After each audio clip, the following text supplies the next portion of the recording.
Bonjour les Verseaux, nous nous retrouvons aujourd'hui pour votre tirage qui concerne le mois de juillet 2024. Nous allons voir un petit peu les tendances qui se dégagent de cette période pour vous. Je commence par extraire donc une lame majeure du tarot de Marseille qui va nous indiquer un petit peu quelles vont être les énergies qui vont vous accompagner pendant cette période. Alors, nous avons l'amoureux.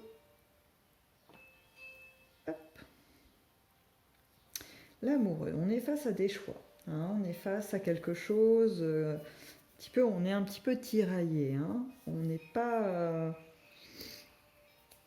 Peut-être que trop de choix tue le choix, hein, pour vous, amis Verseau. C'est la sensation que j'ai, c'est-à-dire qu'en fait, vous avez probablement mis beaucoup de choses en place, vous voyez, vous avez... euh, peut-être stimulé différents pans de votre vie avec plein d'options et puis du coup il y a beaucoup de choses, il y a plusieurs choses qui ont fonctionné et là vous vous retrouvez face à un choix, est-ce que je dois prendre ça, est-ce que plutôt ça, voilà, il y a cette idée là, il y a la notion tout de même, hein, parce que je n'oublie quand même pas l'essence même de cette carte qui est l'amour, hein. Euh, il peut y avoir pour certains une notion de triangulaire, c'est possible aussi, hein. Je pense que ça ressortira peut-être davantage dans la colonne de l'émotion, de l'affectif, si ça devait vraiment être ça. Parce que la première énergie qui s'est dégagée de cette carte, c'était pas vraiment le côté affectif, c'était vraiment des choix de vie. Alors plus ou moins grands, hein, ça peut être des choses assez simples, ça peut être un choix de...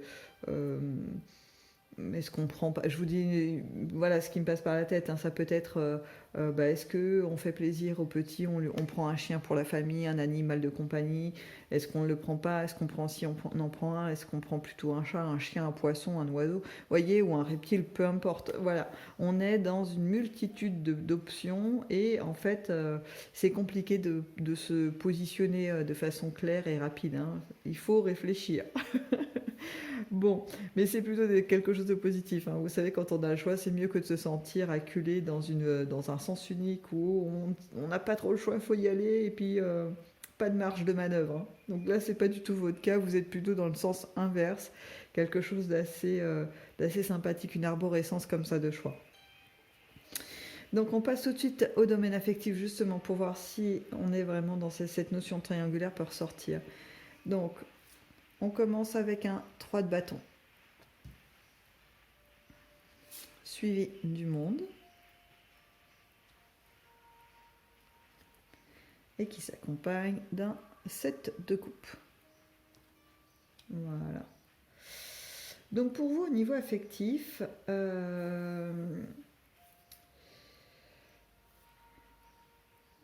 alors, je vais prendre les trois possibilités, hein. Je vais commencer par les célibataires. Les célibataires sont dans une démarche plutôt de construction, hein, de leur vie. Il y a une envie d'autonomie, de se prendre en main. Voilà, quelque chose comme ça, de pouvoir construire son propre réseau amical ou de le renforcer. Il y a pour certains ou certaines une envie de connaître un petit peu, de voyager, voyez, ou bien ça peut être aussi de faire de nouvelles rencontres. On est dans une envie, là ça commence voilà, un petit peu vers la fin du jeu, vous voyez, c'est peut-être pas tout au début du mois de juillet, mais en tout cas, il y a une idée qui prend de plus en plus de place dans votre esprit, c'est l'idéal un petit peu qu'on pourrait construire d'un couple, d'un partenaire ou d'une partenaire qui pourrait vous accompagner. On est dans un désir d'avoir quelqu'un à ses côtés, mais pour le moment, c'est plus... on reconstruit l'image, un portrait type entre guillemets, c'est-à-dire que sans pour autant fixer très fort, hein, on va pas être dans le descriptif de il doit être blond, grand, petit, machin. Non, non, non, non, c'est pas ça. C'est plus, voilà, je voudrais quelqu'un où j'ai une attirance, et qui puisse être sur la même longueur d'onde que moi, voir à peu près des choses où on puisse, en tout cas, il y ait des passerelles, vous voyez, des centres d'intérêt, des choses comme ça. Euh, on recherche un petit peu dans ça, j'ai la sensation, une sorte de miroir. Il y a quand même une envie de ressemblance avec l'autre, hein. Euh, Ça peut être voilà, une démarche intéressante, mais j'ai quand même la sensation que il va falloir que, parce que vous allez rencontrer, hein, il y a effectivement des personnes, donc féminines ou masculines, en fonction de qui vous êtes, hein, adapté bien sûr le propos. Vous allez rencontrer. Il va y avoir des gens qui vont se présenter devant vous, ou lors de rencontres qui vont être un petit peu avec plusieurs personnes, vous voyez, amicales, etc. Donc il va y avoir de la nouveauté. Euh, mais j'ai une sensation de miroir aux alouettes, hein, qui sort très fort. Donc soyez vigilants, amis Verseau, parce que on va vous montrer, des gens vont se montrer sous l'aspect de ce que vous espérez. Et puis, ça va être la première image. Vous savez, en général, quand on a une petite attirance vers quelqu'un, on ne montre pas tout de suite ses défauts, hein. On a quand même un réflexe assez humain d'avoir un profil un peu lisse, entre guillemets, pour être dans la séduction de l'autre, hein. On n'est pas dans... bah, moi, mes habitudes, c'est de traîner en pyjama chaussettes quand je sors pas. Vous voyez, on n'affiche pas ce genre de truc. Donc on est plutôt dans je m'apprête, je vais montrer le meilleur de moi-même, entre guillemets, pour pouvoir attirer ton attention et surtout te donner une image assez brillante de moi-même, hein. Ce qui est une réalité, c'est-à-dire qu'en fait on ne peut pas se transformer non plus, on prend une base de ce qu'on est et on l'améliore pour pouvoir en donner envie à l'autre, quoi. Donc voilà, mais on ne montre pas l'autre aspect de nous-mêmes. Donc là, c'est à ça que vous allez être confronté, à des gens effectivement qui vont se montrer sur leur meilleur jour.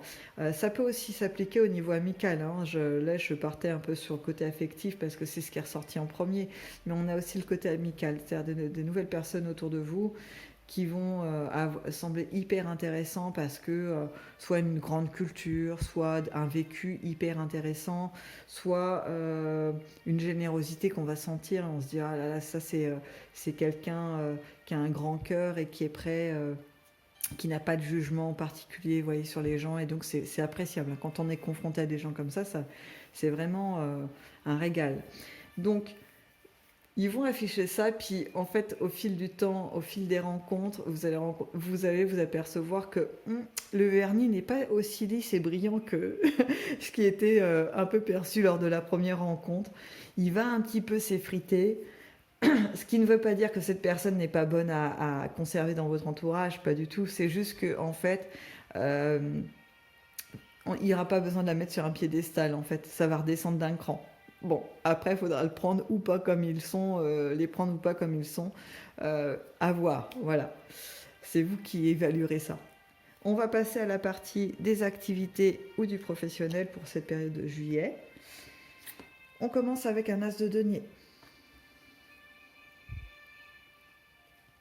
Puis le pendu.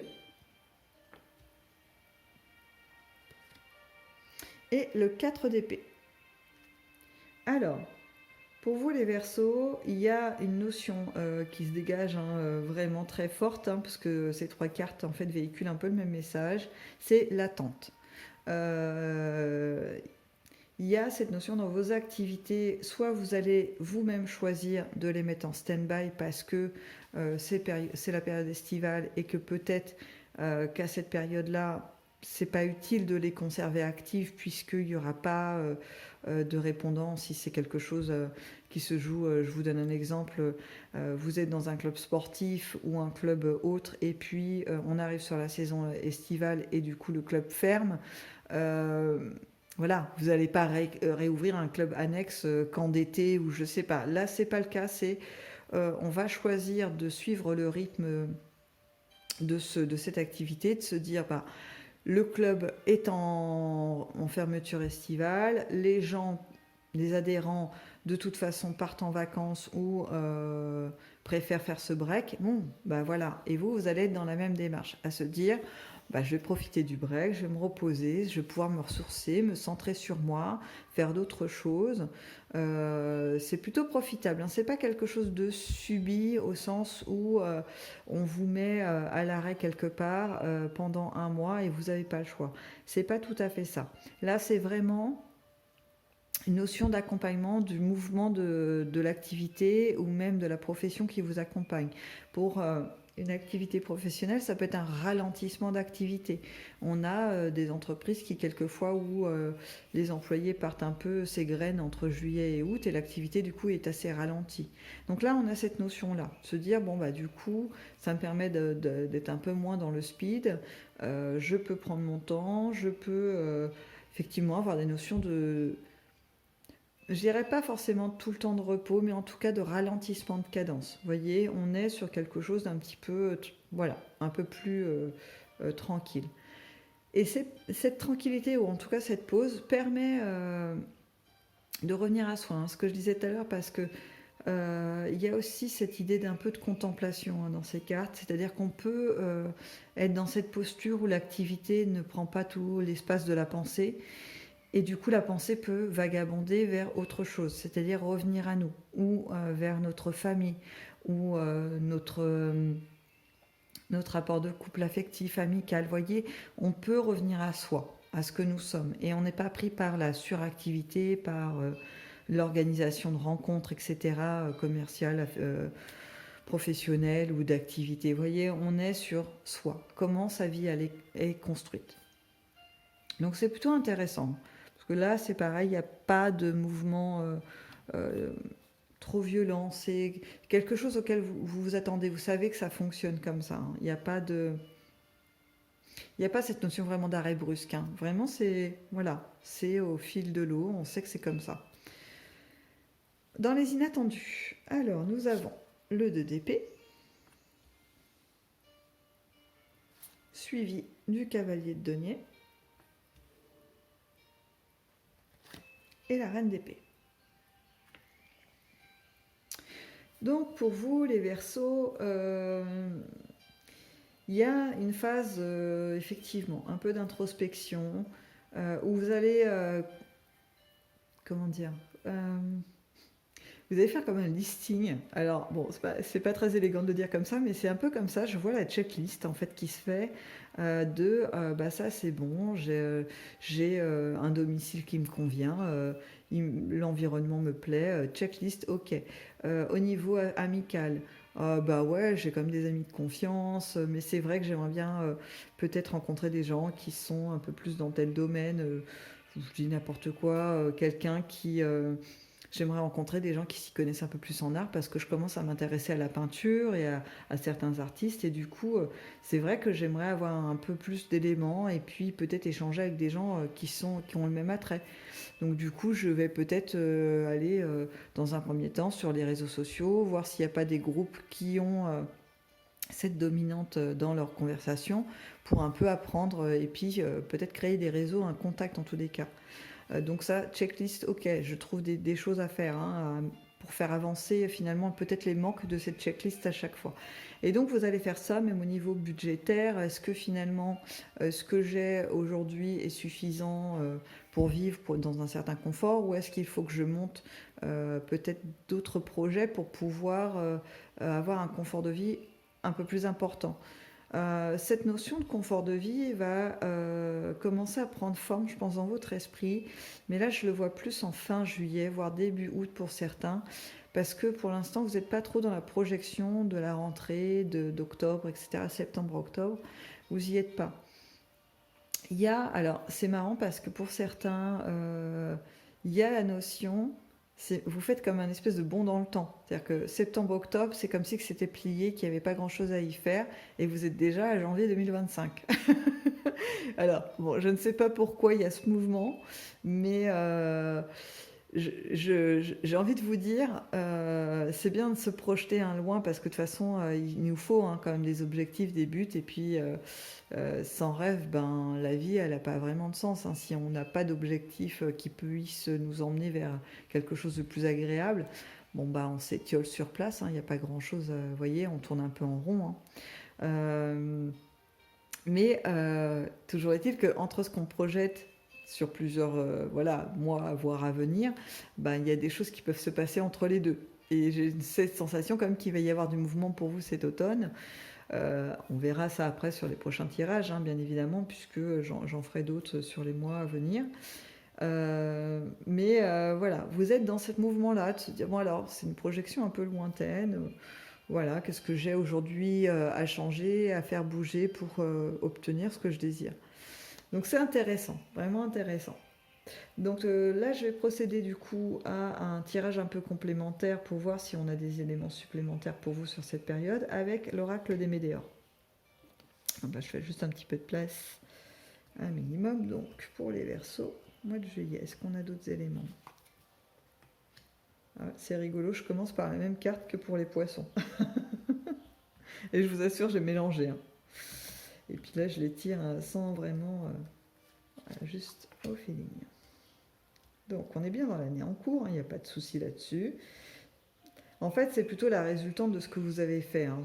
Dès depuis le début 2024, voire un peu avant, il y a une notion d'avoir semé une graine sur quelque chose ou fait bouger quelques petits, quelque peu un peu les curseurs de certaines choses, de certains éléments de votre vie. Et là, aujourd'hui, ça va vous permettre en fait de mettre en place des choses. Il y a une vraie transformation hein, quand même, hein, de fond qui peut s'opérer. Je ne dis pas pour tout le monde parce que en fait, ça va dépendre de votre désir de mise en action des choses. Si vous voulez, vous avez mis en place, c'est comme si vous aviez créé un établi avec plein d'outils que vous avez construits au fil du temps. Et ces outils, en fait, aujourd'hui, c'est le moment de s'en servir, mais vous êtes totalement libre de les utiliser ou pas, parce que il peut y avoir une certaine appréhension vis-à-vis de certains outils. Par exemple, vous avez fait une formation où vous, en autodidacte ou pas, hein, sur, je vous dis n'importe quoi, de la menuiserie, et est-ce qu'on en fait quelque chose pour en créer, générer peut-être une activité voilà, qui amène ou pas un acquis monétaire ou pas, mais est-ce qu'on le déploie pour que ça soit connu de tous et en faire profiter pareil l'entourage ou à plus large échelle ou est-ce qu'on le garde pour soi? Finalement, cette compétence, on se la garde et puis on n'en fait pas profiter autrui et on la garde un peu dans le tiroir. On verra bien si par la suite on a le désir ou l'opportunité de l'ouvrir aux autres. Donc voilà, vous allez être libre hein, de ces décisions-là. Qu'est-ce que je fais de ce que j'ai pu acquérir? Et ce sont des belles compétences. Hein. Je ne sais pas, ça peut être aussi dans le domaine du soin, ça peut être de soin à l'autre. Je ne sais pas, vous êtes intéressé à l'herboristerie ou des choses comme ça. Et puis d'un seul coup, vous avez quand même pas mal de compétences là-dessus. Et la question va se poser, est-ce que je fais quelque chose avec ça? Est-ce que j'essaie de créer un commerce ou de faire des soins aux gens qui m'entourent, etc. Ça va être des questions. Après, il n'y a que vous qui pourrez dire si vous souhaitez le faire. Il n'y a bien sûr aucune obligation de rien du tout. Alors, on a quand même quelques petites déconvenues.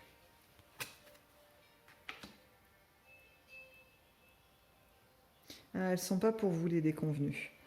Je pense que dans votre entourage, que ce soit en fait des gens que vous connaissiez ou des personnes dont vous venez de faire la rencontre, qui vont transporter une certaine tristesse avec eux. Il y a quelque chose, un ami qui vient vous confier ses peines, voyez. Il y a, voilà, il y a peut-être à un moment donné, je vous donne un exemple qui arrive là, c'est vous êtes à une soirée, c'est quelqu'un que vous connaissez depuis longtemps, et puis vous aviez l'impression que sa vie était plutôt bien organisée, qu'il y avait des choses vraiment plutôt sympas, hein, un équilibre de vie, voilà, vous savez, l'ami toujours jovial qu'on a tous dans notre entourage. Et en fait, il y a un moment où vous vous retrouvez, alors pas forcément en tête-à-tête, hein, ça peut être un regroupement amical pour un pique-nique, que sais-je, une soirée, un anniversaire.